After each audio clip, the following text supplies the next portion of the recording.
৩২ ঘন্টা পর উদ্ধার হয়েছে রাজশাহীর তানোরে গভীর নলকূপে পড়ে যাওয়া শিশু সাজিদ। এ বিষয়ে আলোচনাতে টেলিফোনে আমাদের সঙ্গে যুক্ত হচ্ছেন আনোয়ার হোসেন। আনোয়ার, শিশুটির শারীরিক অবস্থা এখন কেমন আমাদের জানাবেন?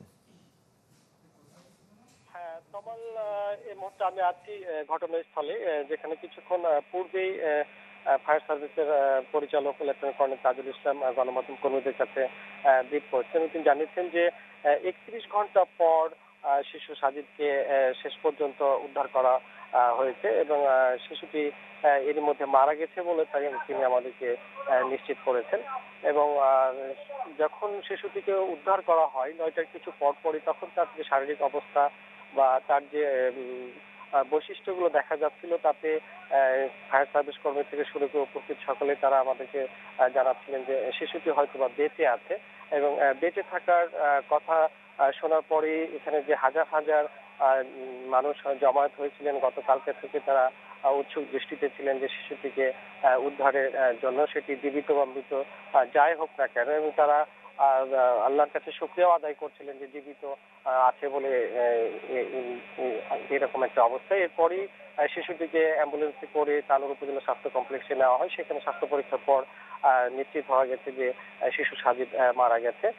এবং ফায়ার সার্ভিসের অপারেশন পরিচালক লেফটেন্যান্ট তাজুল ইসলাম তিনি আমাদেরকে যেমনটি জানিয়েছিলেন যে উদ্ধার অভিযান কিছুটা বিলম্বিত হওয়ার বেশ কিছু চ্যালেঞ্জ ছিল, যার কারণে উদ্ধার অভিযান কিছুটা বিলম্বিত হয়েছে। এবং যেহেতু আমি দুপুর থেকে ঘটনাস্থলে ছিলাম, সাধারণ জনগণের সাথে কথা বলেছি, তারা বলছিলেন যে ফায়ার সার্ভিসের কিছুটা গাফিলতি ছিল, তারা উদ্ধার কার্যক্রমে কিছুটা দেরি করেছে, যার কারণে হয়তো শিশুটিকে শেষ পর্যন্ত বাঁচানো যায়নি। তবে ফায়ার সার্ভিসের পক্ষ থেকে বলা হচ্ছে যে যেহেতু পরিবেশটি এমন ছিল যে এত সরু একটি ৮ ইঞ্চি পাইপ, একটি বোরিং পাইপ, যেখানে এই ধরনের কার্যক্রম উদ্ধার করতে গেলে কয়েকদিন লেগে যায়। পৃথিবীতে এমন কোনো দেশ নেই যেখানে এত উন্নত প্রযুক্তি নেই যে খুব দ্রুত এই ধরনের ঘটনাগুলোকে রেস্কিউ করা যায়।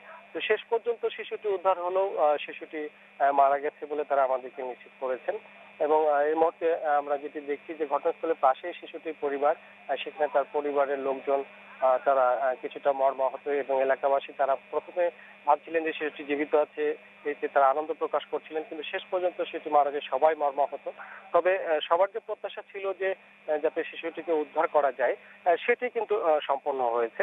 এবং ফায়ার সার্ভিসের যারা কর্মকর্তা রয়েছেন, যারা আমাদেরকে ব্রিফিং এ জানিয়েছেন যে এ ধরনের উদ্ধার কার্যক্রম তারা করতে এর আগে হয়তো তারা করেনি বলেই হয়তো কিছুটা তাদের অভিজ্ঞতার ঘাটতি ছিল। তবে এই ধরনের বরেন্দ্র এলাকায় এই ধরনের বোরিং পাইপ, যেটা বিএমডি এর মাধ্যমে হয়ে থাকে গভীর নলকূপের, সেক্ষেত্রে কেউ হয়তো বা ইচ্ছাকৃতভাবে এ ধরনের ঘটনা ঘটবে এই উদ্দেশ্যে না করলেও সেটি যাতে তারা আরো সতর্ক থাকে, অসাবধানবশত এড়িয়ে যায়, তাহলে। আনোয়ার, আপনাকে ধন্যবাদ। রাজশাহী তানোর থেকে আমাদের সঙ্গে যুক্ত হয়েছিলেন আনোয়ার হোসেন।